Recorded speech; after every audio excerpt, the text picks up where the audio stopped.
अस्सलाम वालेकुम, my name is Khalil Ahmed. आज के लेक्चर के अंदर हम इलेक्शंस एक्ट 2017 के चैप्टर 8 और चैप्टर 9 को कवर करेंगे। स्टार्ट करते हैं। Chapter 8 election expenses and statement of assets and liabilities. Section 132 restriction on election expenses. A candidate's election expenses include expenses incurred means spending by any person or political party on behalf of the candidate। Main एक election की campaign के ऊपर जो spending की जा रही होती है, जो इन्वेस्टमेंट की जा रही होती है, चाहे वो कैंडिडेट खुद करे या कैंडिडेट के बिहाफ पे कोई पर्सन करे या पॉलिटिकल पार्टी करे, वो तमाम स्पेंडिंग इलेक्शन एक्सपेंसेस कहलाते हैं। And expenses incurred by a political party specifically for that candidate from the date of filing nomination papers until the final consolidated result is issued under section 95। आपको याद होगा हमने section 95 के अंदर ये सारी चीज़ें देखी थी कि किस तरह से फाइनल कंसोलिडेटेड रिजल्ट जो है वो तैयार होते हैं। तो इसमें बेसिकली ये कहा जा रहा है कि नॉमिनेशन पेपर की फाइलिंग से लेके फाइनल कंसोलिडेटेड रिजल्ट के दरमियान, इस टाइम पीरियड के दरमियान इलेक्शन के ऊपर जितनी भी स्पेंडिंग की जाती है, वो कैंडिडेट के ऊपर चाहे वो कोई पॉलिटिकल पार्टी कर रही हो, तो वो भी इलेक्शन एक्सपेंसेस ही कहलाते हैं। तो ये फाइनल कंसोलिडेटेड रिजल्ट जो है ये आपको बताया कि पोलिंग के बाद जो है वो कंपाइल किया जाता है जब वोट हो चुके होते हैं। Any expenses incurred by other on behalf of the candidate whether for stationery, postage, advertisement, transport or any other item shall be treated as expenses of the candidate himself। इसके अलावा जो आम रूटीन में election के ऊपर जो different तरह की कैंपेन्स के हवाले से जो है वो इन्वेस्टमेंट होती है, जैसे कोई एडवर्टीज़मेंट होगी, सोशल मीडिया के ऊपर वो एडवर्टीज़मेंट करते हैं, फिर वो इश्तिहार होते हैं, बहुत ज़्यादा चीज़ें होती हैं, ट्रांसपोर्टेशन है और बहुत कुछ होता है, आपको पता ही है। तो वो चाहे कैंडिडेट करे या कैंडिडेट के बिहाफ़ पे कोई उसके जो एजेंट्स हैं, वो कर रहे होते हैं, तो वो भी सारे इलेक्शन एक्सपेंसेस ही होते हैं। तो यहाँ पे देखें ये बहुत इंपॉर्टेंट है, यहाँ से क्वेश्चन बनेगा। इसमें बेसिकली ये बताया गया है कि एक जो इलेक्शन है उसके ऊपर कितनी स्पेंडिंग की जा सकती है। सेनेट के सीट के ऊपर जो है वो 15 लाख रुपए जो है वो स्पेंडिंग की जा सकती है, इससे ज़्यादा नहीं की जा सकती। नेशनल असेंबली की सीट पे 1 करोड़ रुपए जो है वो स्पेंडिंग की जा सकती है। प्रोविंशियल असेंबली की सीट पे 40 लाख रुपए जो है वो स्पेंडिंग की जा सकती है। आप सोच रहे होंगे कि आखिर कमीशन को ऐसा क्यों मतलब फ़ील होता है कि ये इसकी लिमिट लगानी चाहिए? उसकी वजह ये है कि अगर आप स्पेंडिंग ज़्यादा कर रहे हैं तो उसका मतलब ये होगा कि आप कोई किसी को जो है लोगों को मतलब पैसे के ज़रिए खरीद रहे हैं। आप वोट खरीद रहे हैं या कोई ऐसा इलीगल काम कर रहे हैं, तो इस वजह से ये रिस्ट्रिक्शन लगाई जाती है कि आप एक इलेक्शन के ऊपर मैक्सिमम कितनी स्पेंडिंग कर सकते हैं। A candidate must keep bills, recipients, and other documents to support every payment except payment less than 1000 rupees. इसमें बेसिकली ये कहा जा रहा है कि ऐसी तमाम स्पेंडिंग, कौन सी स्पेंडिंग जो कि इलेक्शन के ऊपर की जा रही होती हैं, अगर वो 1000 रुपये से कम है तो उनके जो बिल्स वगैरह हैं वो ज़रूरी नहीं है कि वो अपने पास रेसिपिएंट्स रखें।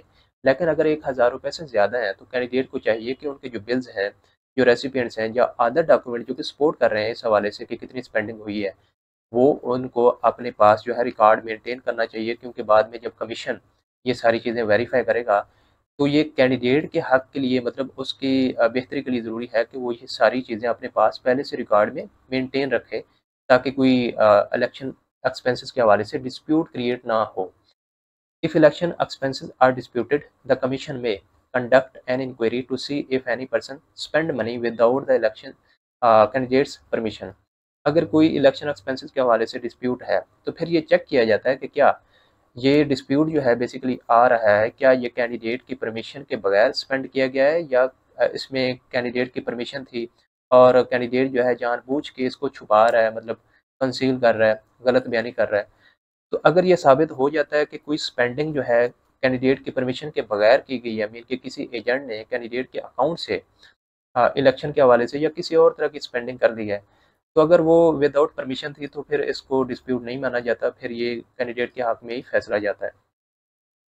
Section 133 bank account for election expenses.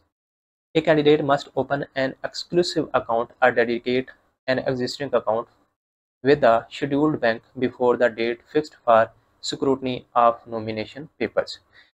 तो ये चीज़ें हम पहले पढ़ चुके हैं जब हमने जनरल इलेक्शन के हवाले से ये चीज़ें सारी कवर की थी कि किस तरह से जो है ना वो आपने बैंक अकाउंट एक ओपन करना होता है, जिसमें आपने सिर्फ इलेक्शन एक्सपेंसेस उसी में मतलब उनकी ट्रांजैक्शन करनी होती है। यहाँ आप ये कर सकते हैं कि अगर ऑलरेडी आपका शेड्यूल बैंक के अंदर अकाउंट है, जो कि कमीशन आपको कहेगा कि आपने सिर्फ इस बैंक के अंदर जो है वो जो अकाउंट है उसको यूज़ करना है, या इस बैंक के अंदर आपने अकाउंट जो है वो नया ओपन करना है। अगर उसके पास ऑलरेडी कोई अकाउंट है तो वो चाहता है कि मैं एग्जिस्टिंग अकाउंट को ही जो है ना वो यूज़ करूँ, तो फिर उसको ये करना होगा कि उसका जो एग्जिस्टिंग अकाउंट है उसको उस टाइम पीरियड के लिए, मीन कि जितना भी टाइम पीरियड है, 60 दिन है, 90 दिन है, जितना भी है, उस टाइम पीरियड तक उसको वो जो अकाउंट है स्पेसिफिकली सिर्फ इलेक्शन एक्सपेंसेस के ट्रांजैक्शन के लिए डेडिकेट करना होगा। उसमें कोई और ट्रांजैक्शन वगैरह वो नहीं कर सकता, मीन की और परचेजिंग जो है, कोई उसने गाड़ी लेनी है, कोई और कुछ काम करना है, तो वहाँ पे वो उसकी ट्रांजैक्शन नहीं करेगा, सिर्फ इलेक्शन के एक्सपेंसेस के रिलेटेड ट्रांजैक्शन करेगा। और ये काम जो है उसने नॉमिनेशन पेपर की स्क्रूटनी से पहले करना होगा। They must maintain a resistor for recipients and expenditures, जितने भी उसके एक्सपेंडिचर्स हैं, जो रसीदें हैं, उनको जो रजिस्टर्स हैं सारे मेंटेन करना होंगे। All election related transactions must go through this exclusive dedicated account, मतलब जितने भी ट्रांजैक्शंस हैं, जैसे मैंने आपको बताया कि इलेक्शन के रिलेटेड, वो सिर्फ इन अकाउंट से ही की जाएंगी, जो चाहे वो एक्सक्लूसिव हो या डेडिकेटेड अकाउंट हो। A candidate may deposit any amount not exceeding the election expenses limit under section 132।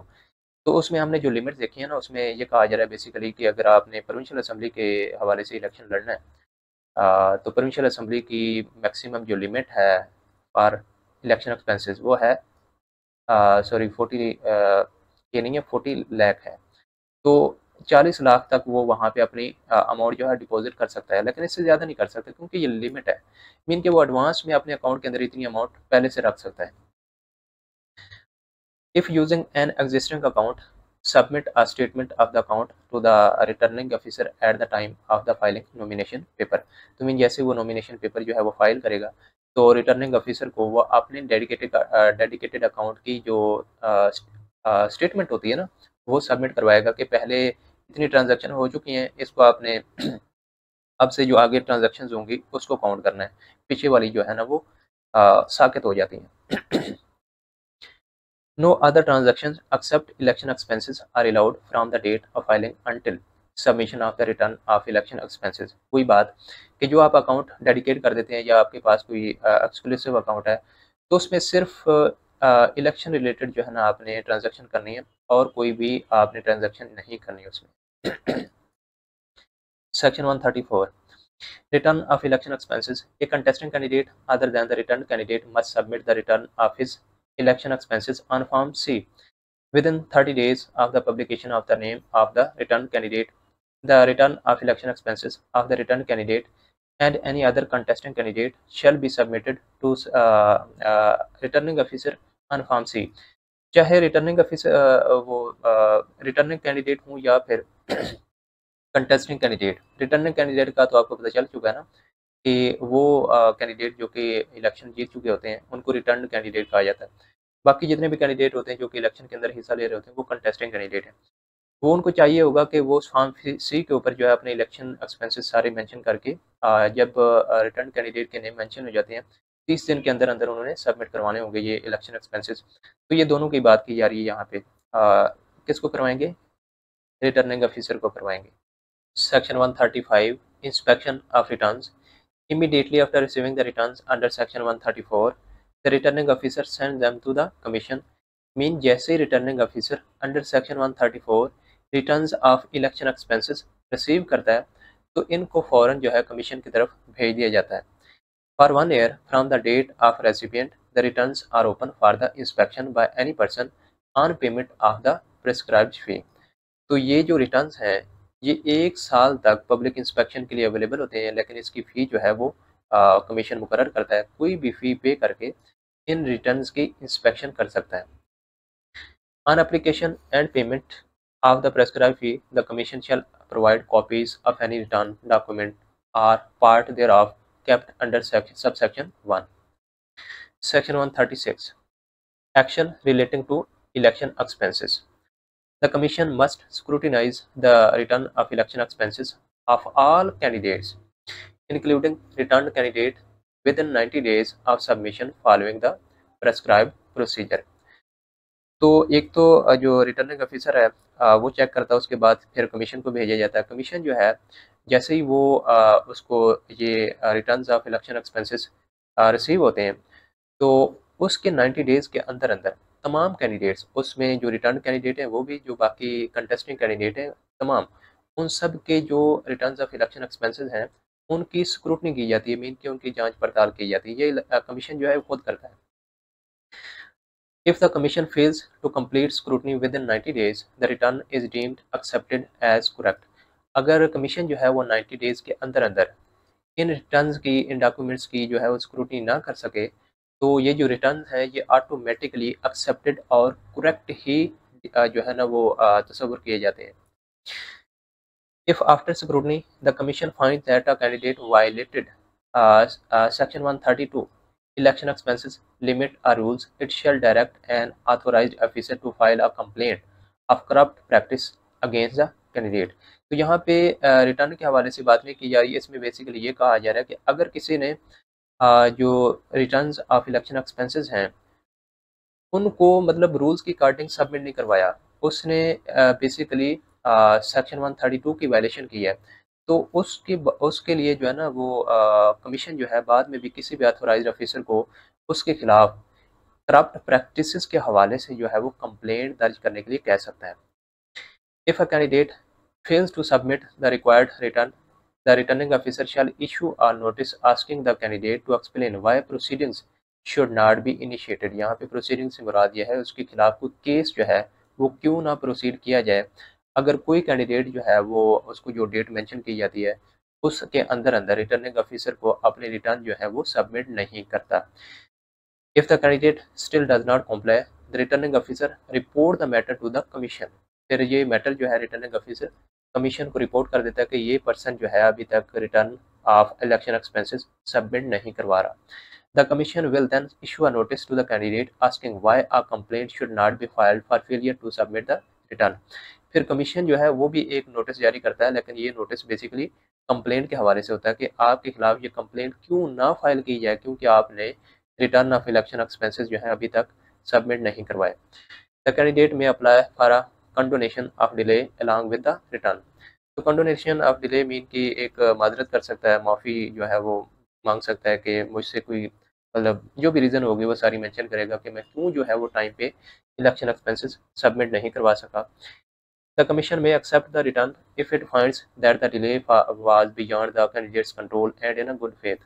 इंसान की ज़िंदगी में कई मसाइल हो सकते हैं, अगर वो साबित हो जाता कि वाकई ही वो कैंडिडेट के कंट्रोल से बाहर था, कि वो टाइम पे वो सारी जो डॉक्यूमेंटेशन है वो अरेंज नहीं कर सका, कोई उसके घर में कोई मसला था, कोई डेथ हो जाती है इस तरह, तो फिर तो कमीशन हो सकता है कि उसका ये जो रिटर्न है बाद में भी विद कंडोनेशन ऑफ डिले जो है वो एक्सेप्ट कर सकता है।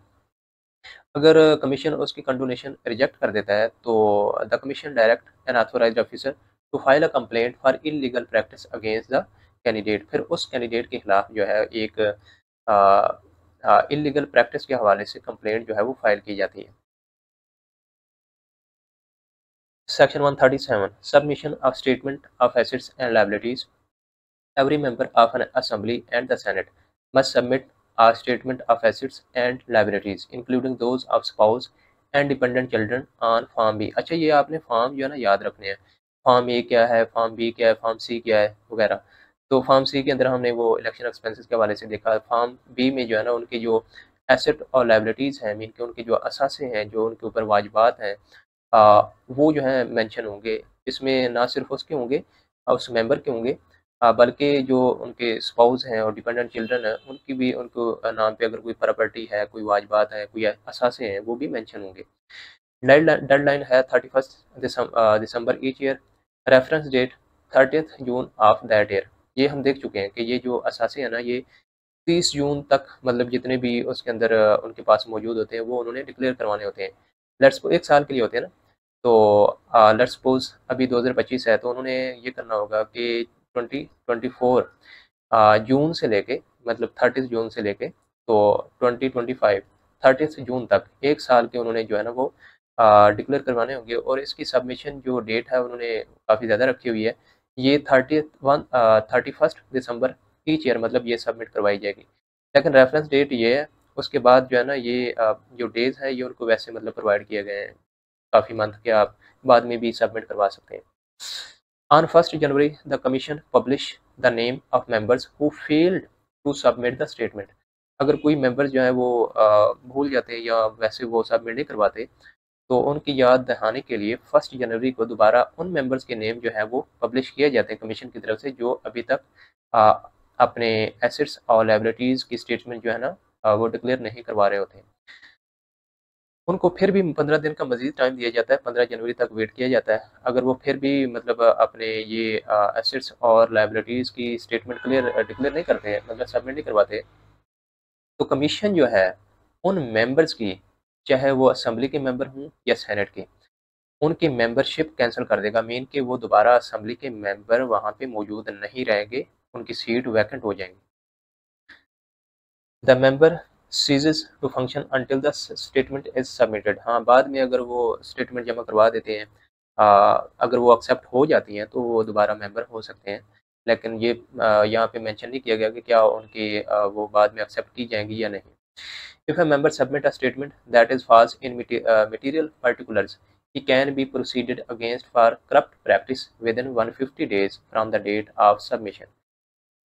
इसमें एक और मैटर की तरफ इशारा किया गया कि अगर कोई पर्सन जो है अपनी statement of assets and liabilities में कोई फॉल्स इन्फॉर्मेशन देता है, गलत बयानी करता है, तो उसकी सबमिशन के 120 दिन के अंदर अंदर उस पर्सन के खिलाफ जो है करप्ट प्रैक्टिसेस के हवाले से केस दायर किया जा सकता है। मीन कि कोई भी कंप्लेंट या कोई भी प्रोसीडिंग जो है वो चलाई जा सकती हैं।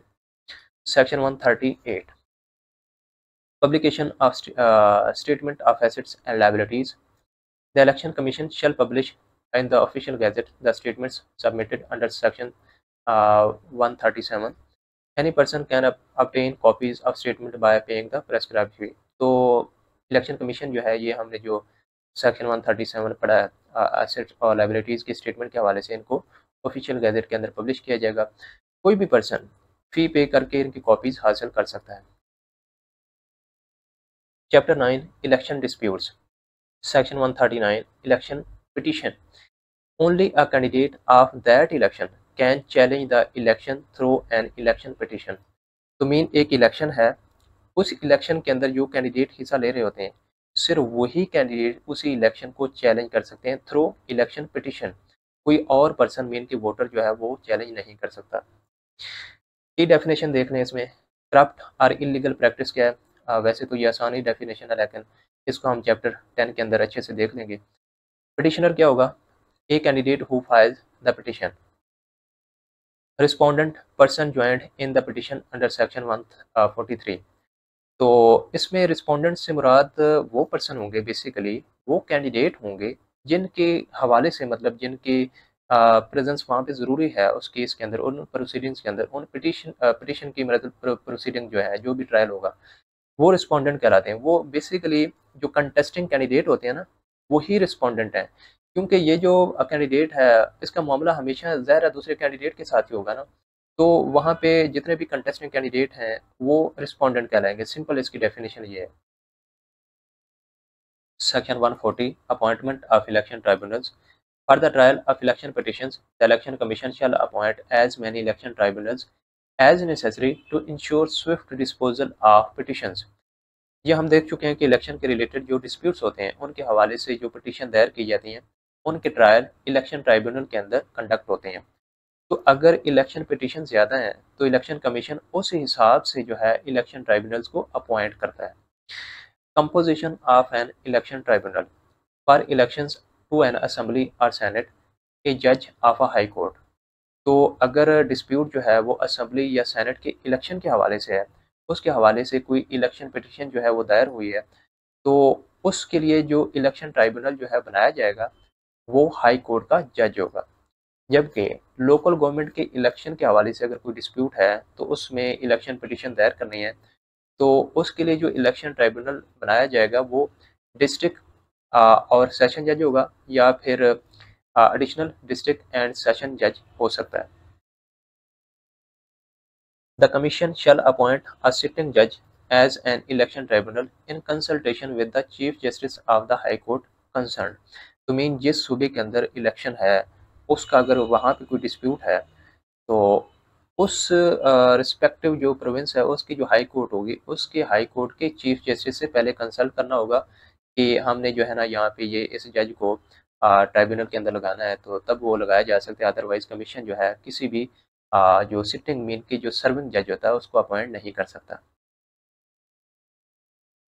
Section 141 powers of the election tribunal. The election tribunal shall have all powers of a civil court trying a suit under the Code of Civil Procedure 1908. It shall also be deemed a civil court under sections 476, 480 and 482 of the Code. तो mean election tribunal के पास जो है ना वो civil court की powers होंगी जो कि कोड ऑफ सिविल प्रोसीजर 1908 के अंदर गिवन है। इसके अलावा जो है इसके पास इन सेक्शन के अकॉर्डिंग भी जो है वो पावर मौजूद होंगी सिविल कोर्ट की। For enforcing attendance of witness, the jurisdiction of the election tribunal covers all territories where this act applies. तो मीन जहाँ पे ये एक्ट अप्लाई होता है ज़ाहिर है ये पूरे पाकिस्तान के अंदर अप्लाई हो रहा है, तो ये जो ट्राइब्यूनल है किसी भी पर्सन की अटेंडेंस को जो है वो वहाँ पे इंश्योर करवा सकते हैं, उनके पास मतलब ये पावर होती है अकॉर्डिंग टू दिस एक्ट। तो मतलब इस एक्ट के अंदर ये पावर मौजूद है कि किसी भी विटनेस की अटेंडेंस को इंश्योर करवाया जा सकता है, बाय फोर्स भी करवाया जा सकता है। Section 142 Presentation of petition. An election petition must be presented to the election tribunal within 45 days of the publication of the returned candidate's name in the official gazette. तो मीन अगर किसी को जो है वो इलेक्शन के हवाले से इतराज़ है, कोई भी उसका कंसर्न है, तो वो रिटर्न कैंडिडेट के नेम की पब्लिकेशन के 45 डेज़ के अंदर अंदर इलेक्शन ट्राइब्यूनल को इलेक्शन पिटीशन जो है वो प्रेजेंट कर सकता है, मीन की फाइल कर सकता है। The petition must be accompanied by a recipient showing that the petitioner has deposited a prescribed security amount at any branch of the National Bank of Pakistan or a government treasury or sub treasury. तो इसके ऊपर मतलब cast आती है ना, ये जितनी भी ट्राइब्यूनल बनती हैं इसकी प्रोसीडिंग के ऊपर कास्ट आती है, तो ये जो फ़ी है ना वो पिटिशन बेसिकली जो पिटिशनर होता है जो कि वो पिटिशन दायर कर रहा होता है उससे जो है ना वसूल की जाती है।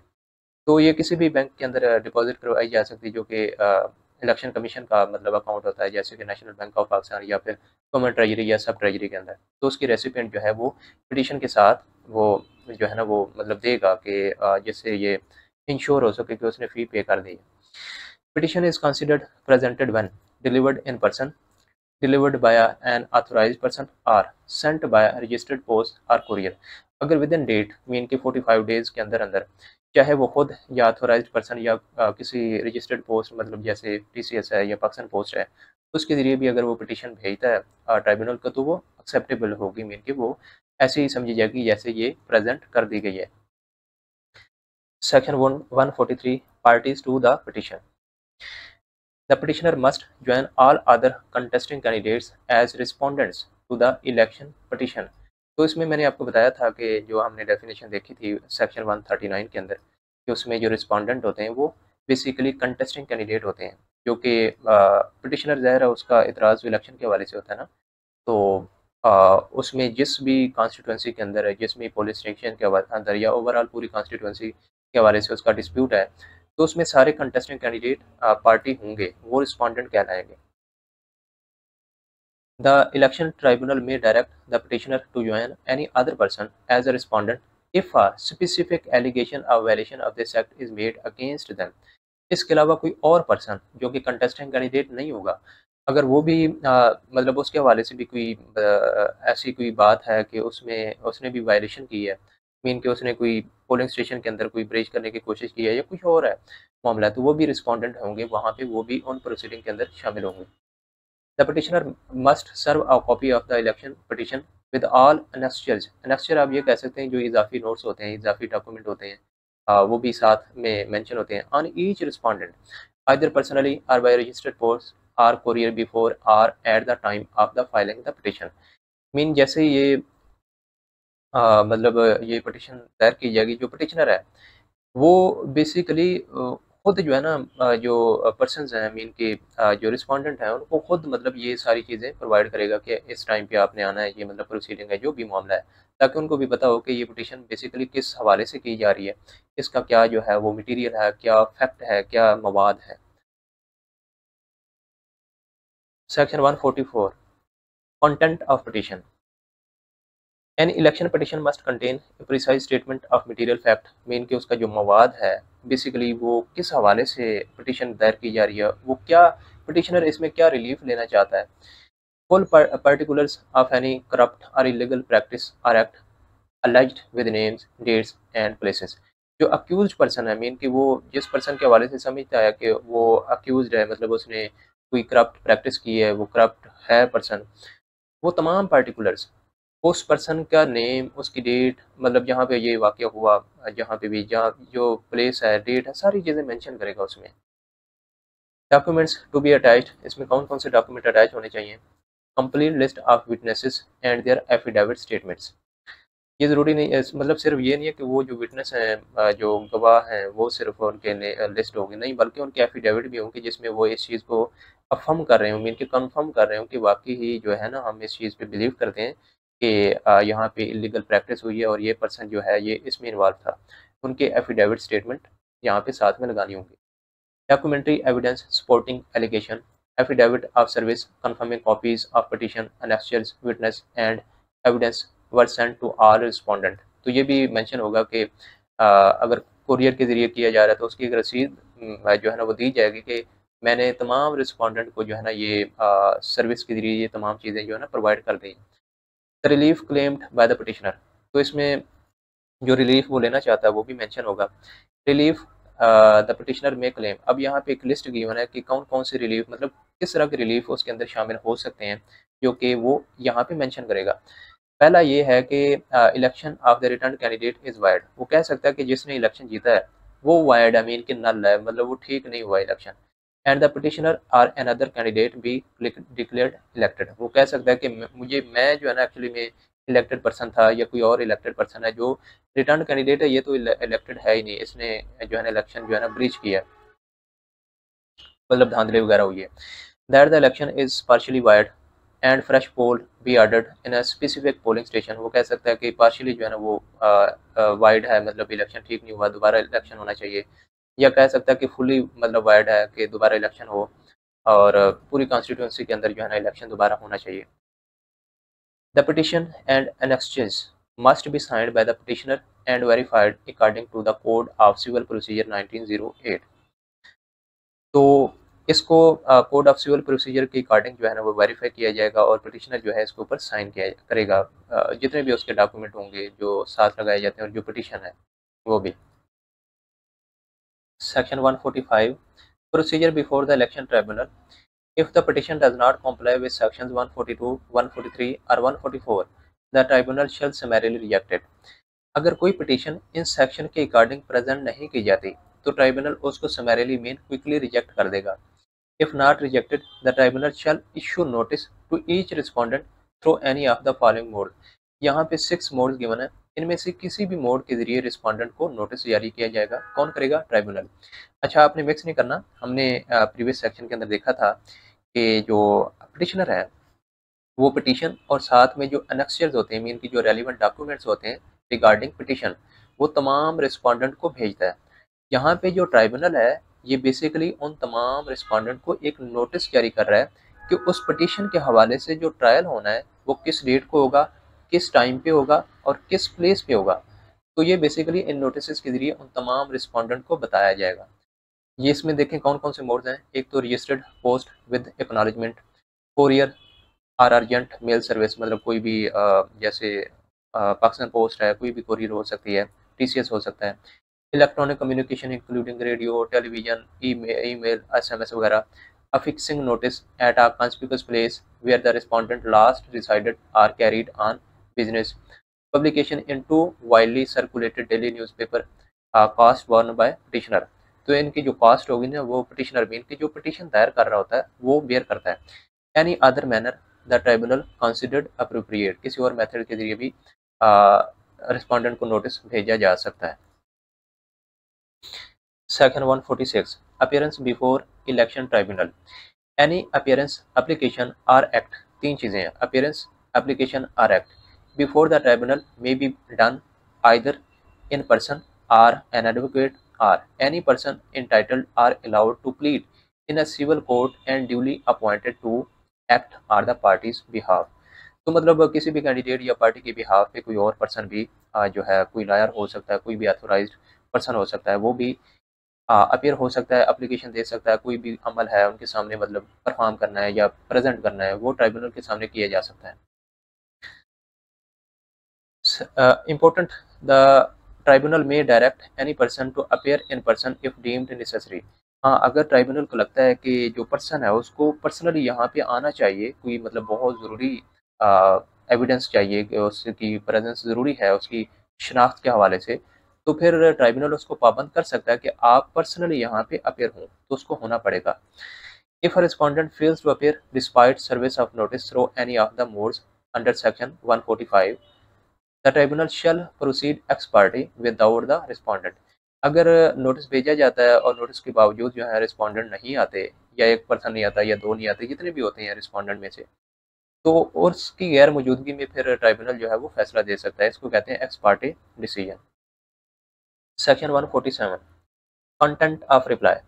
पहले हमने देखा था जो पिटिशनर है वो अपनी पिटिशन के अंदर क्या क्या चीज़ें ऐड करेगा। अब यहाँ पे जो रिस्पोंडेंट है, मीन की जो अपोजिट पार्टी है, एक पार्टी हो सकती है, दो पार्टीज हो सकती हैं, जितनी भी हैं, वो एक पर्सन हो सकता है, कोई भी है, उनका रिप्लाई किस तरह का होगा, मतलब उसमें क्या क्या चीज़ें होंगी, अब उनके हवाले से है।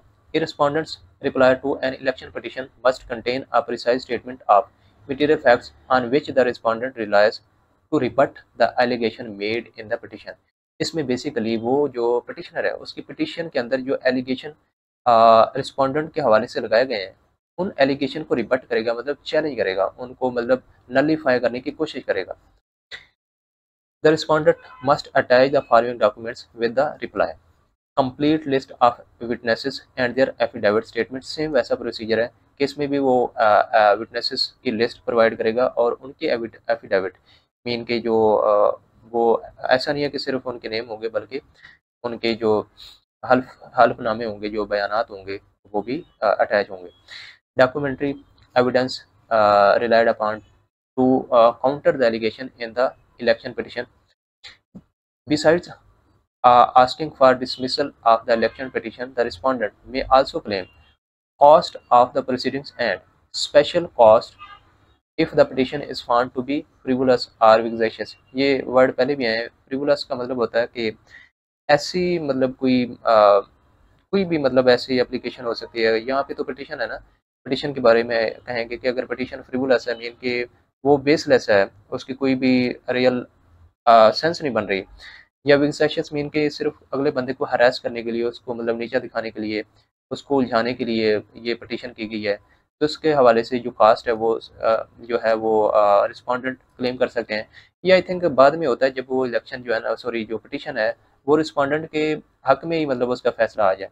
वो जो पिटिशन उसने दायर की है इनके हवाले से मतलब एक एलिगेशन लगाया है, वो एलिगेशन साबित ही ना हो, तो फिर वो एक तो कास्ट ऑफ प्रोसीडिंग भी डिमांड करेंगे। प्रोसीडिंग की डिमांड मतलब ये है कि अब जो रिस्पोंडेंट है उन्होंने भी तो अपने वकील जो हैं, जो लॉयर्स हैं, हायर करने होंगे, उनकी फीस तो होगी ना, वो सारी की सारी चीज़ें जो है ना ये पिटिशनर से वसूल की जाएंगी। वो उनको कह सकता है ट्राइब्यूनल की ये मुझे फीस जो है ना, ये कॉस्ट वगैरह जो है ना सारी मुझे क्लेम करके दें। Section 148 Procedure before election tribunal for trial of petitions. The trial of an election petition shall as far as possible follow the same procedure as Code of Civil Procedure 1908 Procedure for Suit। Suit के procedure के हवाले से जो है ना वो code of civil procedure 1908 को follow किया जाएगा। उसके जो प्रोसीजर है यहाँ पे इन ट्रायल्स के अंदर उसके ज़रिए जो है मतलब प्रोसीजर उनको फॉलो किया जाएगा। जबकि रूल्स ऑफ एविडेंस जो है उसके लिए कानून शहादत ऑर्डिनेंस 1984 के रूल्स को फॉलो किया जाएगा। The election tribunal may order that facts be proved or disproved through affidavits. It can also use any other procedures suitable for quick disposal of the case giving recorded reason। ये tribunal के हवाले से है, मतलब कोई भी किसी को रिजेक्ट कर सकते हैं और कह सकते हैं कि आप एफिडेविट वगैरह भी प्रोवाइड करें। After the respondent files reply. The tribunal may, with the consent of parties, fix special trial date for continuous hearing without adjournment. तो मतलब पहले जो है ना रिस्पोंडेंट को एक रिप्लाई फाइल करने का मौका दिया जाता है।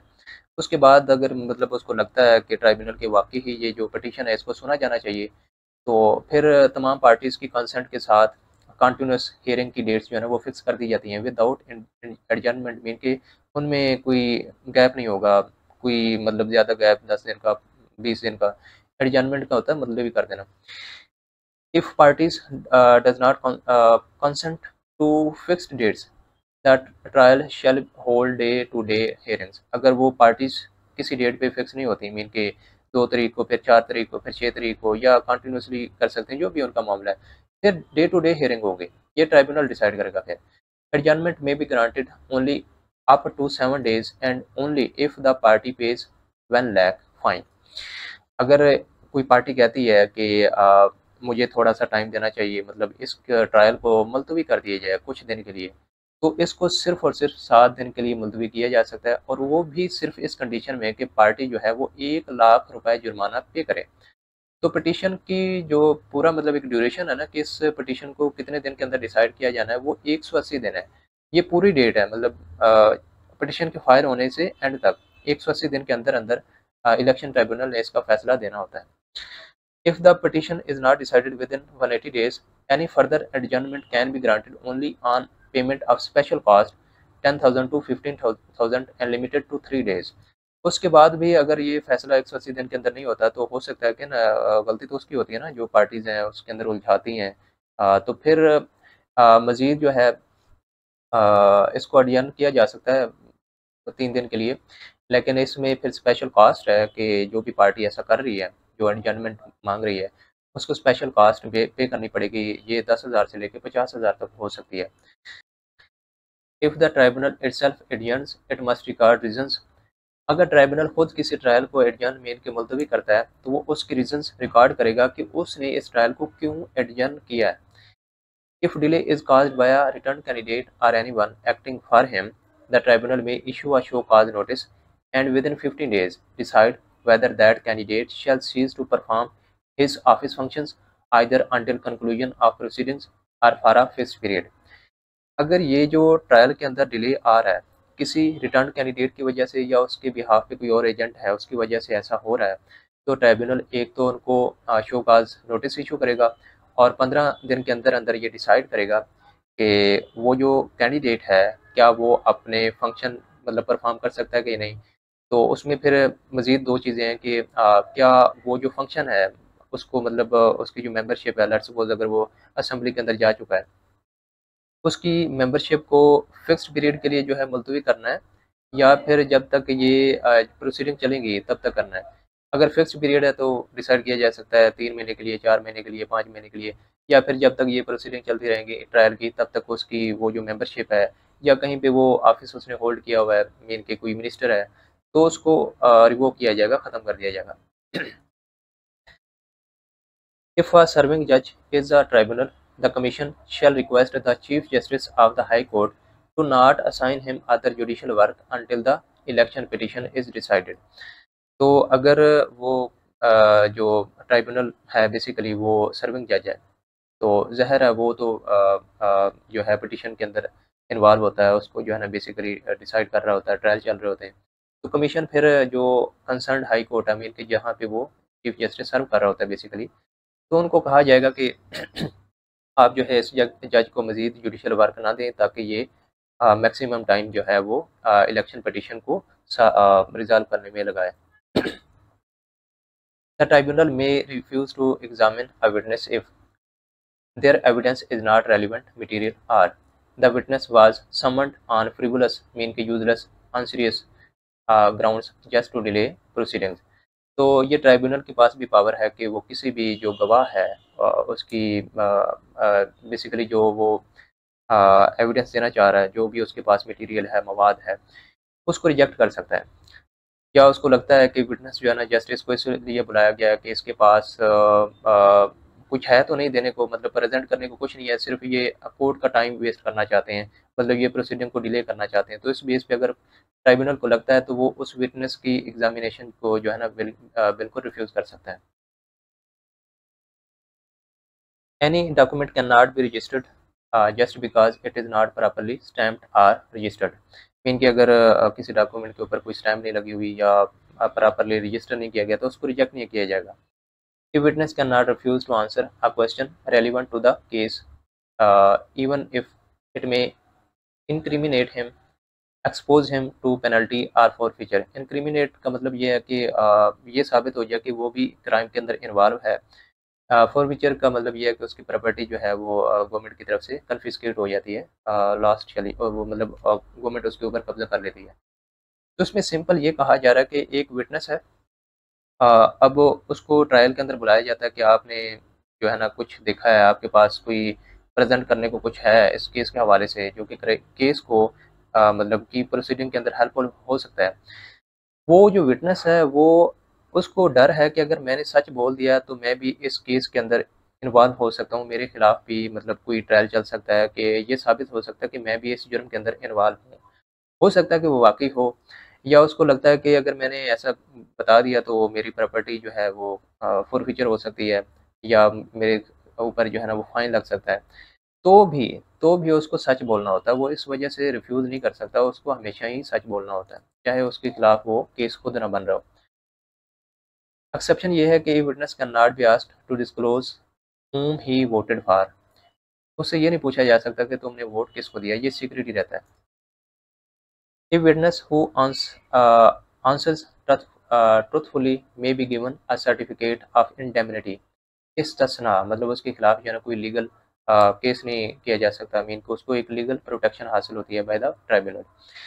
His answer cannot be used against him in any civil or criminal proceedings except for perjury charges। perjury charges वो होते हैं कि जो गलत बयानी के हवाले से किए जाते हैं किसी पर्सन के ऊपर, अगर वो गलत बयानी कर रहा है, झूठ बोल रहा है, तो वो तो चार्जेस होंगे। बाकी अगर वो सच बोलता है तो उसके खिलाफ कोई भी क्रिमिनल प्रोसीडिंग जो है ना वो नहीं चलाई जा सकती।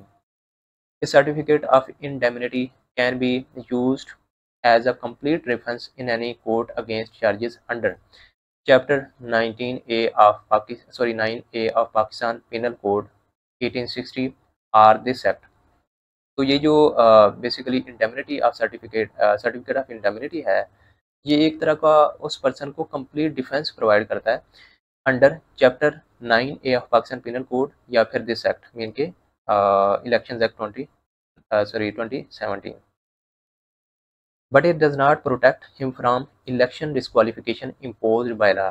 अगर कोई वो ऐसा एविडेंट है, मीन के ऐसा कोई विटनेस है जो कि इलेक्शन कंटेस्ट कर रहा है, मीन के कंटेस्टिंग कैंडिडेट हो सकता है, अब उसने अगर इलेक्शन लड़ना है तो वो अगर उसके खिलाफ कोई इलेक्शन डिस्क्वालिफिकेशन के हवाले से कोई पहले से कोई प्रोसीडिंग या बाद में बनती है, तो ये सर्टिफिकेट ऑफ इंडेमनिटी जो है ना उससे उसको प्रोटेक्ट नहीं करेगा। The tribunal may order a party to pay reasonable expenses of any person who appear to give evidence. Mean के जो गवाह होते हैं ना, गवाहान आते हैं अदालत के अंदर, कोर्ट के अंदर, या यहाँ पे ट्राइब्यूनल के अंदर आएंगे, अब वो ज़ाहिर है वो उनका खाने का भी खर्चा होगा, उन्होंने अपनी जेब से पे करना है, फिर ट्रैवल का खर्चा होगा। तो ये जो एक्सपेंसेस हैं बेसिकली ये पिटिशनर से लिए जाते हैं, जितनी भी पार्टीज़ होती हैं उनसे लिए जाते हैं। These expenses shall be treated as part of case cost unless the tribunal directs otherwise. Section 149 Amendment of Petition। The election tribunal can allow the petitioner to amend the petition before evidence recording starts and under certain conditions। Tribunal may set terms and cost for the amendment। तो इसमें ये कहा जा रहा है कि अगर petitioner जो है वो चाहता है कि मैं अपनी पिटिशन को अमेंड करना चाहता हूँ, लेट्स सपोज उसके पास मजीद एविडेंसेस आ जाते हैं, वो उसके अंदर शामिल करना चाहता है, तो उसको मौका दिया जा सकता है, लेकिन ट्राइब्यूनल जो है वो टर्म्स और कास्ट जो है ना वो सेट करेगी कि अमेंडमेंट की कास्ट होगी। Amendment should ensure a fair and effective trial and clarity the real question in issue important. The petitioner cannot use this amendment to add a completely new reason to challenge the election। इसमें basically ये कहा जा रहा है कि अगर किसी एक रीज़न की बेस पे पहले पिटीशन दायर हुई है, लेट्स सपोज़ वो कहता है कि उसने पिटीशन दायर की कि फलाँ पर्सन जो है ना वो क्वालिफ़ाइड नहीं है। अब दोबारा वो अमेंडमेंट करता है, वो कहता है कि नहीं अब जो है वो इसने रिगिंग की है। अब ये देखें 2 डिफरेंट रीज़न्स हैं। पहले वाले रीज़न के अंदर वो मज़ीद ये तो एविडेंस दे सकता है कि ये पर्सन क्यों डिस्क्वालीफाई है क्वालिफ़ाइड है।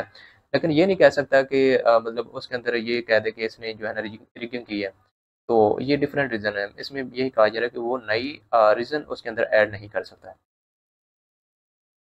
During the trial, the tribunal can require the petitioner to deposit additional security money in addition to the sum under section 142। इसमें मज़ीद जो है वो उससे सिक्योरिटी मनी ली जा सकती है। If the petitioner fails to pay this extra deposit, the tribunal will dismiss the petition। अगर वो पैसे नहीं देता, जो भी रेलिवेंट अमाउंट है, डिपॉजिट नहीं करवाता, तो ट्राइब्यूनल उसकी वो पिटीशन जो है वो डिसमिस कर देगा। Section 150 Place of trial। The trial of an election petition will be held at a place or places decided by the tribunal। Place of trial mean वो प्लेस जहाँ पे ट्राइब्यूनल बैठ के इलेक्शन पिटीशन के हवाले से प्रोसीडिंग्स मीन ट्रायल को conduct करेगा, और ये जो प्लेस है ट्राइब्यूनल खुद डिसाइड करेगा। Section 151 power to transfer petition. The commission can transfer an election petition from one tribunal to another. Mean commission के पास ये पावर है कि वो इलेक्शन पिटीशन को एक ट्राइब्यूनल से दूसरे ट्राइब्यूनल के अंदर ट्रांसफर कर सकता है। Reasons must be recorded। The new tribunal shall continue the trial from the stage it was transferred। Mean जिस ट्राइब्यूनल के अंदर जो केस है ट्रांसफ़र किया जाएगा, तो वो उसकी स्टार्ट से प्रोसीडिंग स्टार्ट नहीं करेगा, बल्कि जहाँ तक वो पहले प्रोसीड हो चुका है, मीन उसका ट्रायल कंडक्ट हो चुका है, उससे आगे उसको प्रोसीड करेगा। ट्राइब्यूनल में रिकॉल री examine any witness if needed. हाँ, जो विटनेसेस होते हैं, जो गवाहान होते हैं, उनको दोबारा बुलाया जा सकता है, उनसे दोबारा जो है जो भी एविडेंसेस हैं, उनकी जो भी स्टेटमेंट्स हैं, वो ली जा सकती हैं। Section 152 advocate general to assist the election tribunal. The advocate general of a province shall assist the tribunal if required। The manner of assistance will be directed by the tribunal। Section 153 recrimination where seat is claimed। If a petitioner claims that someone other than the returned candidate has been elected, the returned candidate or other respondent can produce evidence to show that the election of that other candidate would have been void if he had been the returned candidate, and a petition challenging his election could have been valid। अच्छा, ये थोड़ा सा मुश्किल concept है इसका। इसमें ये कहा जा रहा है कि एक पिटिशनर वो कहता है कि जो रिटर्न कैंडिडेट है ये वैलिडली इलेक्टेड कैंडिडेट नहीं है, बल्कि कोई और कैंडिडेट जो है या कोई और रिस्पोंडेंट जो है वो बेसिकली रिटर्न कैंडिडेट है, मीन की इलेक्शन उसने जीता है लेकिन किसी और को नॉमिनेट किया गया है, मतलब गलत तरीके से या रिगिंग से, जो भी है मेथड। तो अब बर्डन ऑफ प्रूफ जो है ना वो रिटर्न कैंडिडेट पे आ जाता है। तो लेट्स सपोज ए कैंडिडेट जो है वो कहता है कि बी ने जो है ना वो इलेक्शन जो है ना वो गलत तरीके से जीता है। अब ये पिटिशनर जो है ना कैंडिडेट भी हो सकता है, कोई रिस्पोंडेंट भी हो सकता है, हम अज्यूम करते हैं वो कैंडिडेट है। अब वो कहता है कि बी का जो इलेक्शन इसने जो जीता है ये वाइड आई मीन के इनवैलिड है। वो कहता है कि खुद को चलो अज्यूम करते हैं कि ये कहता है कि मैं असल में मैंने इलेक्शन जो है ना जीता हुआ है। अब बर्डन ऑफ प्रूफ जो है ना वो बी पे आ जाता है, जिसने इलेक्शन जीता हुआ है। अब ये कहता है कि अ, बी बेसिकली ये कहता है कि जिस बुनियाद पे, जिन प्रोविजंस पे, जिन लॉज की बेस पे इसने ये पिटीशन दायर की है ना, अगर सेम मैं भी ये इसके खिलाफ मतलब दायर करता, अगर ये जीता होता, तो ये भी इसका भी इलेक्शन वाइड होता, ये भी ना मतलब ना जीतता। तो अब असल में ना वो क्वेश्चन किस पे कर रहा है, वो बेसिकली क्वेश्चन इस चीज़ पे कर रहा है कि इस पिटीशन की जो इंटेंट है, इसका जो कंटेंट है, इसके अंदर जो लॉज़ जो प्रोविजंस ऐड की गई हैं, वो गलत की गई हैं। इसने प्रूफ करना है। अब आगे देखें। The election of that other candidate would have been void if he had been the return candidate, and ये कौन कह रहा है? ये बेसिकली वो कह रहा है जो कि रिटर्न कैंडिडेट है। The return candidate and show cause that. तो बेसिकली फिर बी जो है प्रूव करेगा कि ए भी गलत बयानी कर रहा है, इसने जो प्रोविजन जो लॉज वगैरह इसमें ऐड किए हैं, मतलब जिनकी बुनियादों पे ये मेरे पे इल्ज़ाम लगा रहा है, अगर ये भी जीता होता तो मैं भी खिलाफ इसके खिलाफ अगर पिटीशन दायर करता तो ये भी इसका केस भी ऐसे ही होना था। The tribunal will not allow this evidence unless the returned candidate or respondent give written notice within 14 days from the start of the trial and deposit the security amount under section 142। वही बात मैं आपको बता रहा हूँ कि B के ऊपर है, मीन कि जो रिटर्न कैंडिडेट है उसका क्लेम तब तक एक्सेप्ट नहीं किया जाएगा जब तक वो जो है जैसे ही ट्रायल स्टार्ट होगा उसके 14 डेज़ के अंदर अंदर वो ट्राइब्यूनल को नोटिस नहीं देता और साथ में सेक्शन 142 के अकॉर्डिंग जो है वो डिपॉजिट जमा नहीं करवाता, तब तक उसका ये क्लेम माना ही नहीं जाएगा। Every notice must include a statement of the case, all rules about content, verification, trial, procedure, and security deposits that apply to an election petition also apply to this statement. Section 154. Decision of the Election Tribunal. After completing the trial of an election petition, the election tribunal may make an order to dismiss the petition or declare the election of the returned candidate void। तो मतलब ये different तरह के decisions हैं जो कि election tribunal ले सकता है। वो कह सकता है कि जो पिटीशन दायर की गई है ये ठीक नहीं है, उसको डिसमिस कर सकता है, या फिर जो रिटर्न कैंडिडेट है उसका जो इलेक्शन है उसको वाइड कर सकता है, मीन के नल कर सकता है। उसका मतलब ये होगा कि उसका जो वो इलेक्शन है, उसने जो वो सीट जीती है वो गलत तरीके से जीती है, वो सीट उसके पास नहीं रहेगी। Direct fresh poll at one or more polling station, कह सकता है कि एक या ज़्यादा पोलिंग पे जो है ना पोलिंग स्टेशन पे दोबारा से पोल हों, दोबारा से इलेक्शन हो। Declare the petitioner or another contesting candidate as elected. तो ट्राइब्यूनल जो है दूसरे जो पिटिशनर हैं या किसी और रिस्पोंडेंट को जो है ना वो उसको भी इलेक्टेड कैंडिडेट करार दे सकता है। Declare the whole election void and direct a fresh election in the entire constituency. ये भी डिसीजन दे सकता है कि पूरी कॉन्स्टिट्यूंसी का जो इलेक्शन है वो वायर्ड है, उसमें रिगिंग हुई है, उसका इलेक्शन दोबारा होना चाहिए। Except as provided in section 155 the decision of the election tribunal on an election petition shall be final. Section 155 के अलावा वो कौन सा है, ये वाला। इसके अलावा बाकी जितने भी इलेक्शन ट्रिब्यूनल फैसला करेगा वो फाइनल ही होगा, लेकिन सेक्शन 155 के अंदर ये चीज़ें हम देखते हैं तो आपको सही अंदाज़ा हो जाएगा। ये जो है ना ये फाइनल नहीं होता इलेक्शन ट्रिब्यूनल का फैसला। ये किसके हवाले से है, ये बेसिकली प्योर जो इलेक्शन होता है ना उसके हवाले से है। Section 155 appeal against decision of election tribunal. Any person aggrieved by the final decision of the election tribunal regarding an assembly or senate election petition। Again देखें किसके हवाले से पिटीशन, अगर ये असेंबली या सेनेट इलेक्शन पिटीशन के हवाले से कोई के हवाले से मतलब पिटीशन है कोई दायर करता है तो उसकी कौन फैसला दे रहा है, इलेक्शन ट्रिब्यूनल। उसके इस फैसले के खिलाफ जो है ना वो सुप्रीम कोर्ट के अंदर अपील की जा सकती है। कब की जाएगी, इस डिसीजन के मीन के इलेक्शन ट्रिब्यूनल के डिसीजन के 30 दिन के अंदर अंदर अपील कीजिए गई, कहाँ, सुप्रीम कोर्ट में। अगेन देखें ये नेशनल असेंबली और सेनेट के इलेक्शन के हवाले से अगर पिटीशन है, अगर ये अपील जो है ना वो लोकल गवर्नमेंट के इलेक्शन के हवाले से है तो फिर जो उस जिस प्रोविंस की जो लोकल गवर्नमेंट है जहाँ पे ये इलेक्शन हुए हैं उसकी जो हाई कोर्ट है वहाँ पे ये अपील होगी against election commission sorry election tribunal decision. ये भी 30 दिन के अंदर होगी और इसका जो फैसला होता है ये फाइनल होता है। इसका भी फिर आगे जो सुप्रीम कोर्ट का फैसला होगा वो भी फाइनल ही होगा क्योंकि उसके ऊपर तो कोई कोर्ट है ही नहीं। और यहाँ पे हाई कोर्ट का डिसीजन फाइनल होगा, मीन के आगे सुप्रीम कोर्ट के अंदर फैसला सॉरी मजीद अपील नहीं की जाएगी, ये डिसीजन जो है आगे अपीलेबल नहीं होगा। An appeal under subsection 1 and 2 must be decided with in 180 days. अच्छा इलेक्शन ट्रिब्यूनल जो है ना वो भी 180 दिन के अंदर अंदर जो है पिटीशन के हवाले से जो ट्रायल है उसको मुकम्मल करता है, उसका डिसीजन देता है। और यहाँ पे हम देख रहे हैं सुप्रीम कोर्ट और हाई कोर्ट ये भी 180 दिन के अंदर ही इसका डिसीजन करेंगे जो भी उनके पास अपील जाती है against election tribunals decision. Important. Any injunctive order mean temporary stay automatically ends if the appeal is not decided within 180 days। Mean के अब कोर्ट के पास कोई मतलब पिटिशन सॉरी अपील गई तो कोर्ट जो है एक स्टे ऑर्डर दे सकती है टेम्परेरी तौर पे जिसको इंजेक्टिव ऑर्डर कहते हैं। तो अगर वो कोर्ट जो है 180 दिन के अंदर अंदर फैसला नहीं करती तो ये जो इंजेक्टिव ऑर्डर है ना ये ऑटोमेटिकली एंड हो जाता है। Section 156 grounds for declaring election of returned candidate void। The election tribunal shall declare the election of a returned candidate void if the nomination of the returned candidate was invalid। Mean कि कागजात नामजदगी अगर वो ठीक नहीं है तो उसका जो इलेक्शन है वो नल हो जाएगा। The return candidate was not qualified और was disqualified on the nomination day. The election was procured और इंड्यूस्ड बाय एनी करप्ट और इलीगल प्रैक्टिस, अगर उसने किसी करप्ट या इलीगल वे में इलेक्शन जीता है तब भी उसका वो इलेक्शन जो है वो रिजेक्ट हो जाएगा।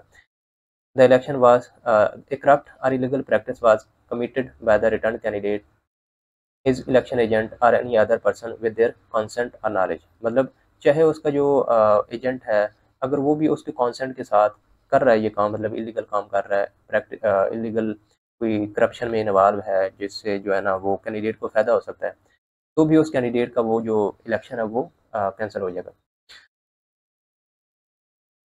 If a corrupt or illegal practice is proved at a polling station, the tribunal may declare the election void and order a repolling at that polling station. अगर किसी पोलिंग स्टेशन पे corruption या illegal practice वगैरह साबित हो जाती है तो ट्राइब्यूनल जो है उस पोलिंग स्टेशन का इलेक्शन रिजल्ट वाइड करार दे सकता है, मीन कि उसको कैंसिल कर सकता है और उस पोलिंग स्टेशन पे रीपोलिंग के आर्डर जारी कर सकता है। An election shall not be declared wide on the ground a corrupt or illegal practice occurred, but the tribunal is satisfied that it was not committed by the candidate or election agent and the candidate and agent took all reasonable steps to prevent it।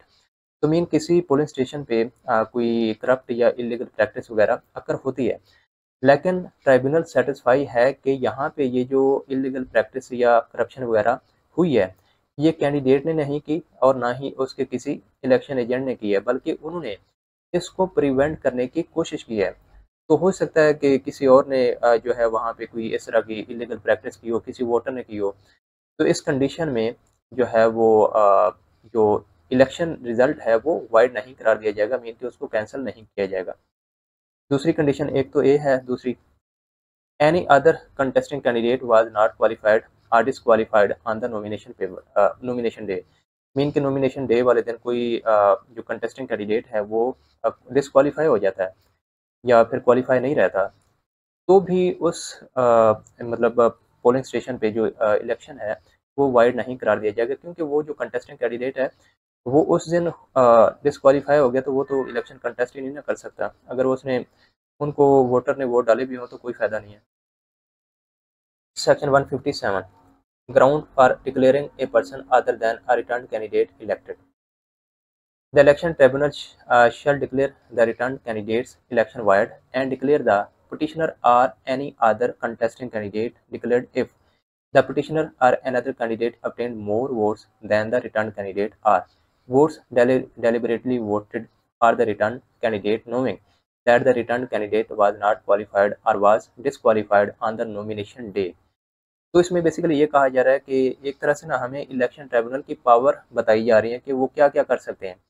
इसमें उनके पास ये भी power है कि अगर कोई return candidate का election जो है ना वो वाइड हो जाता है, मतलब उसको कैंसिल किया जाता है इलेक्शन ट्राइब्यूनल की तरफ से, तो अगर कोई और पिटिशनर जिसके पास ज़्यादा वोट्स हैं, मीन की बाकी जो फहरिस्त होती है ना, जो मीन के बाकी जो रनर अप्स होते हैं उसमें देखा जाएगा कि बाकी किसका नंबर है, उसको फिर जो है ना वो इलेक्टेड डिक्लेयर किया जाएगा। इसमें ये भी कहा जा रहा है कि अगर वोटर ने अपनी ज़िद में आके किसी को वोट डाल दिए हैं, हालाँकि उनको पता था कि ये जो पर्सन है ये डिस्क्वालीफाई हो गया ऑन नॉमिनेशन डे, मीन कि उसी दिन। अगर पहले वो डिस्क्वालीफाई होता है तो फिर तो पता चल जाता है, मीन कि नॉमिनेशन डे वाले दिन जो है ना वो डिस्क्वालीफाई हो गया और वोटर को पता भी है कि ये डिस्क्वालीफाई हो गया, फिर भी उन्होंने उस पर्सन को ज़्यादा वोट डाल दिए जो कि डिस्क्वालीफाई हुआ है। तो मतलब फिर तो फील यही होता है ना कि वही जीता, लेकिन वो है ही डिस्क्वालीफाई, वो मेंबर बन ही नहीं सकता, तो फिर उसको कैसे मतलब विनर करार दिया जा सकता है? वो रिटर्न कैंडिडेट नहीं हो सकता। बाकी जो होंगे उनकी जो रनर अप्स होंगे वही इलेक्टेड होंगे, जो भी उसका नंबर बनेगा। एक्सप्लेनेशन देखें यहाँ पे, ट्राइब्यूनल्स अजम्पशन।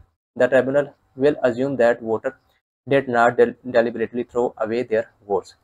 तो लेकिन ट्राइब्यूनल के पास ये हक नहीं है, मतलब वो अज्यूम नहीं कर सकता कि वोटर ने ऐसा किया होगा। वो यही अज्यूम किया गया करेगा कि वोटर को पता नहीं था कि ये जो पर्सन है नॉमिनेशन डे वाले दिन ये डिस्क्वालीफाई हो गया।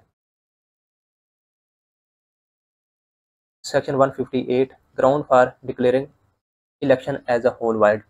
यहाँ पे पावर बताई जा रही है कि जो इलेक्शन ट्राइब्यूनल है वो पूरे के पूरे इलेक्शन को मीन के कॉन्स्टिट्यूंसी के अंदर ये पूरे इलेक्शन को वाइड करार दे सकता है। The election tribunal shall declare the entire election void if it is satisfied that the result of the election was materially affected because of failure to follow the act or rules with the connivance mean के knowledge involvement of the returned candidate or the presence of the widespread corrupt or illegal practice during the election. If the tribunal finds that the failure to follow the law was due to the negligence of the presiding officer or returning officers and not was the connivance of the returned candidate, then it shall declare the election commission to start criminal proceedings against the negligent officials under section 184 read with section 188 and start disciplinary proceedings against them under section 55।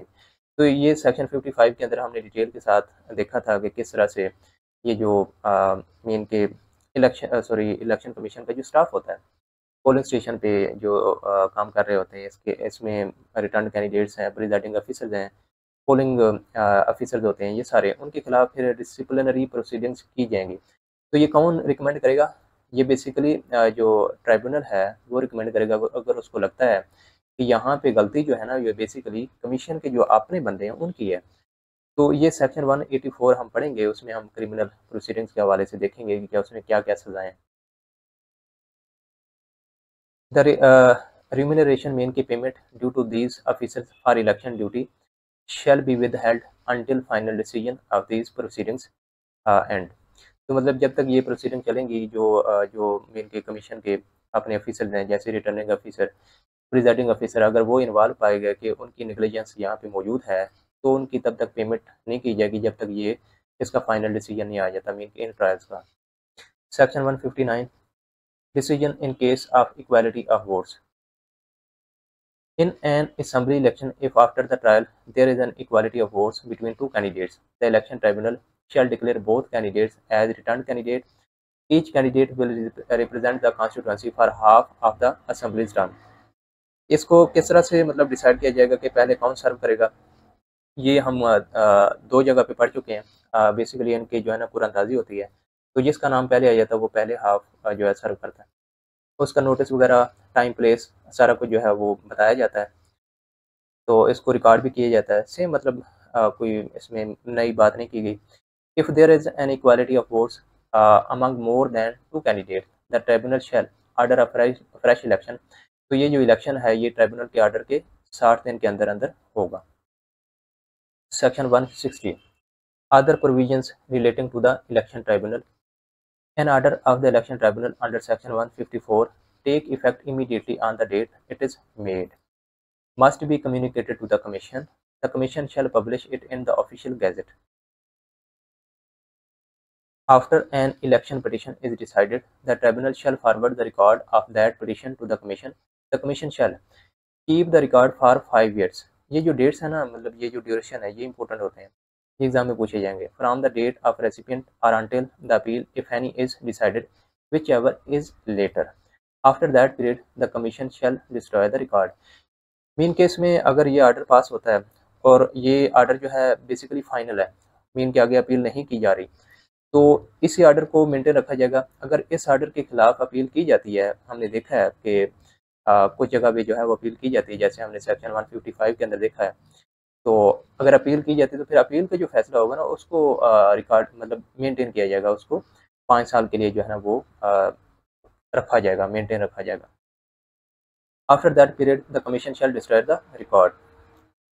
Section 161 withdrawal of petition.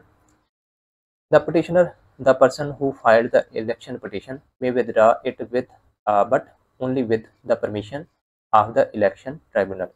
Mean कि जिसने petition दायर की वो अपनी petition वापस लेना चाहे तो ले सकता है, लेकिन उसकी पहले उसको इलेक्शन ट्राइब्यूनल से जो है वो लीव लेना पड़ेगी, मीन परमिशन लेना पड़ेगी। If permission is granted the tribunal shall order the petitioner to pay all cost or a portion of the cost that the respondents opposite parties have incurred. तो जो पिटिशनर है ज़ाहिर है उसने अगर अपनी पिटिशन वापस लेनी है तो इसका मतलब ये होगा कि उसकी पिटिशन ठीक नहीं है, उसने गलत तरीके से मतलब पिटिशन की है, या उसका जो इंटेंट थी वो ठीक नहीं थी, तो फिर उसके ऊपर जितनी भी कॉस्ट आई है वो पिटिशनर को पे करनी पड़ती है। Section 162 abatement and death of petitioner. Abatement means ending cancellation. If the only petitioner or the last surviving petitioner among several dies, the election petition shall end automatically mean abate हो जाएगी। तो इसमें ये कहा जा रहा है कि पिटिशनर जिन्होंने पिटिशन दायर की होती है, तो चाहे वो एक पिटिशनर हो या ज़्यादा पिटिशनर हो, उन सब की डेथ हो जाए, तो जो इलेक्शन पिटिशन है ना, जो उसके ऊपर ट्रायल चल रहा होता है, वो ऑटोमेटिकली जो है वो अबेट हो जाता है, मीन खत्म हो जाता है। When this happens, the election tribunal shall send a notice of abatement to the election commission. Section 163 death और withdrawal of respondent। इसमें पिटिशनर के बारे में बात की जा रही है, इसमें रिस्पोंडेंट मीन के जो अपोजिट पार्टीज होती हैं उनके बारे में बात की जा रही है। If before the trial is concluded a respondent dies or a respondent submits a notice in the prescribed form that he does not intend to contest the petition and no other respondent remains to contest, then the election tribunal shall decide the ex parte decision mean कि उनकी गैर मौजूदगी में भी फिर election tribunal जो है वो फैसला दे देगा। तो ज़ाहिर है वो जो पिटिशनर होंगे उनके हक में ही फैसला आएगा। However, it may also allow any other suitable person to be heard before decision। अगर कोई और suitable person है तो उनको भी नोटिस जारी किया जाएगा कि आप इसके अंदर अगर शामिल होना चाहते हैं, पार्टी बनना चाहते हैं, तो आप यहाँ पे आके ट्रायल में शामिल हों। Section 164 failure of petitioner to appear. If during the trial of the petition the petitioner fails to appear at any stage, the election tribunal may dismiss the petition for default and may order the petitioner to pay cost as it thinks fit. तो same वैसे process है कि अगर बीच में वो जो है नहीं आते या पिटिशन को विथड्रा करना चाहते हैं या वो डिफ़ॉल्ट कर जाते हैं, तो भी जो कास्ट है ना, जितनी प्रोसीडिंग हो चुकी होती है वो कास्ट जो है पिटिशनर ने ही पे करनी होती है। Section 165 additional power of election tribunal.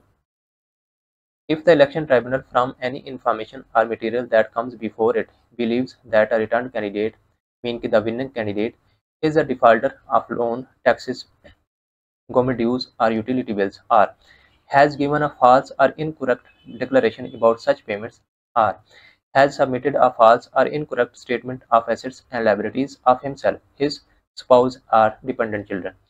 अगर इलेक्शन ट्रिब्यूनल को ऐसा कुछ भी मतलब फील होता है, उनके नॉलेज में आता है, then the tribunal may on his own or otherwise call upon that candidates to show cause why his election should not be declared void। Mean कि बर्डन ऑफ प्रूफ जो है वो फिर रिटर्न कैंडिडेट पे आ जाता है कि आप हमें बताएं कि आपके इलेक्शन को हम क्यों ना कैंसिल करें, क्योंकि आपके पास इस तरह की मतलब इलीगल जो काम है वो हमें नजर आए हैं। ट्रिब्यूनल फिर उसका जो इलेक्शन है वो वाइड करार दे सकता है। If the tribunal is satisfied then that the candidate is guilty, it may declare the election void and declare another contesting candidate as duly elected। This is in addition to any other punishment, penalty or liability under this act or any other law। Mean की जो बाकी punishment है वो तो उसको दी जाएंगी। ये एक पनिशमेंट उसके अलावा है कि मतलब उसकी सीट जो है वो छीन ली जाती है, बाकी पनिशमेंट उसकी जो है वो उसको दी जाएंगी। However, no such order shall be made unless the returned candidate is given an opportunity of being heard। मतलब उसको शो काज नोटिस दिया जाएगा, उसकी बात सुनी जाएगी, हो सकता है वो अपनी सफाई में कुछ कहना चाहे। Section 166 Order as to costs। When passing an order under Section 154, the tribunal may also decide cost of the case and specify who will pay and who will receive the cost। शुरू में जो security है वो तो petitioner से ली जाती है। अब जब फैसला होता है ना, जब पिटिशन के ऊपर पूरा फैसला हो जाता है, फिर बाद में पता चलता है ना कि अगर पिटिशनर वाकई ही अपनी पिटिशन के अंदर सच्चा साबित हो जाता है, उसने जो भी मटेरियल जो भी मवाद उसने ऐड किया है वो बिल्कुल ठीक होता है और उसके हक में आता है फैसला, तो फिर जो भी प्रोसीडिंग होंगी इसकी जितनी भी कास्ट है तो वो ना सिर्फ पिटिशनर को मतलब उसकी सिक्योरिटी वापस हो जाएगी, बल्कि फिर जो रिस्पोंडेंट वगैरह हैं उनसे फ़ी ली जा सकती है, क्योंकि प्रोसीडिंग की फ़ीस वो हमने देखा है कि वो कमीशन अपनी तरफ से नहीं लगाता बल्कि उनसे ही लेता है जो पार्टीज़ होती हैं। If cost are ordered against a party they must be paid in full. If unpaid, the person awarded cost may apply in writing to the tribunal within 90 days. तो उस प्रोसीडिंग के अंदर, उस ट्रायल के अंदर जिसके ऊपर भी मतलब वो कास्ट जो है वो ऑर्डर की जाती है ट्राइब्यूनल की तरफ से, तो उसने सारी देनी होती है और जिस पार्टी को दी जानी होती है, तो अगर उसको वो पेमेंट नहीं दी जाती तो फिर वो ट्राइब्यूनल के पास दोबारा जाएगा 90 डेज़ के अंदर अंदर कि मुझे ये जो पेमेंट है उस पर्सन ने नहीं दी, मतलब दूसरी पार्टी ने नहीं दी, ये पेमेंट जो है मुझे लेके दें।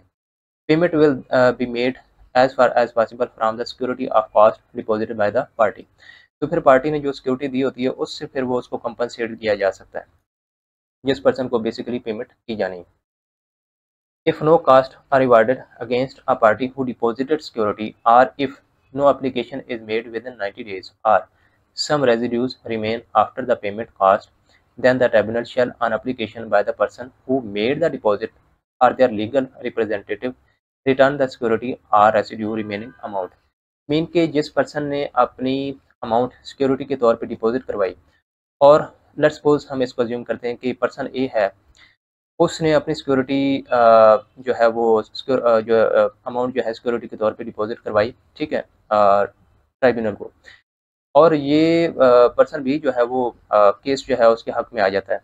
तो अब ये जो पेमेंट है इसने करनी है इसको, ठीक है। अब लेट्स सपोज बी जो है पेमेंट नहीं लेता ही नहीं है, मतलब वो ना तो एप्लीकेशन देता है 90 डेज़ के अंदर अंदर, मतलब कुछ भी नहीं करता। तो फिर ए जो है बाद में ट्राइब्यूनल को कहेगा कि मेरा जो डिपॉजिटेड जो भी मेरी अमाउंट है मुझे वापस कर दी जाए, क्योंकि इस पर्सन ने क्लेम ही नहीं किया, 90 डेज़ गुजर चुके हैं, तो इसने एप्लीकेशन नहीं दी, ये पेमेंट शायद नहीं लेना चाहता, तो मेरी जो डिपॉजिटेड सिक्योरिटी है, जो अमाउंट है वो मुझे वापस की जाए, फिर ए को मिलेगी। If no application for refund is made within 90 days after final decision, the security shall be forfeited deposited to the government. अगर ए भी जो उसके रेजिड्यूज हैं, हो सकता है कुछ पेमेंट तो उसको कर दीजिए वापस, लेकिन कुछ पेमेंट जो है उसकी उस पर्सन को, दूसरे पर्सन को, जैसे मैंने कहा बी को देने के लिए जो है उन्होंने होल्ड की हुई हो, अगर वो भी क्लेम नहीं करता और ए जो है जो इसकी रेजिड्यूज हैं वो भी क्लेम नहीं करता, तो जो पेमेंट होगी वो गवर्नमेंट के अकाउंट में चली जाएगी। If cost remained unpaid, the person awarded cost may apply to the principal civil court of original jurisdiction. Mean के अब जिस पर्सन की अमाउंट बनती है, जिसने वापस लेनी है या जिसको अवार्ड की गई है, अगर उसको नहीं मिलती या अनपेड रहती है, तो वो principal civil court of original jurisdiction के अंदर जो है अप्लाई कर सकता है। यहाँ पे पूरी एक लिस्ट गिवन है। Of the district where the liable person resides or own property. Let's suppose एक पर्सन है केपीके से, और उसने किसी पर्सन को जो कि पंजाब में रहता है, तो वो पंजाब के उसी डिस्ट्रिक्ट के अंदर जो जहाँ पे वो पर्सन रहता है या वहाँ पे उसकी प्रॉपर्टी है, वहाँ पे अप्लाई करेगा, कहाँ पे, principal civil court of original jurisdiction, या फिर जहाँ पे उसकी कॉन्स्टिट्यूंसी है उस डिस्ट्रिक्ट की principal civil court of original jurisdiction के अंदर अप्लाई कर सकता है। या फिर अगर सेनेट का इलेक्शन है तो उस रेलिवेंट प्रोविंस के, अगर केपीके का पर्सन है, तो जबकि लायबल पर्सन जो है वो पंजाब में रहता है, तो वो पंजाब की मतलब रेलिवेंट प्रोविंस के अंदर जो है वो अप्लाई करेगा। The civil court shall execute recovery of cost as if it were decree passed by the court। तो मतलब वो उसको इस तरह से रिकवर करके देगा कि ये कोर्ट की तरफ से आर्डर है। इसी के साथ हमारा ये जो है लेक्चर ख़त्म हुआ। अल्लाह हाफिज़।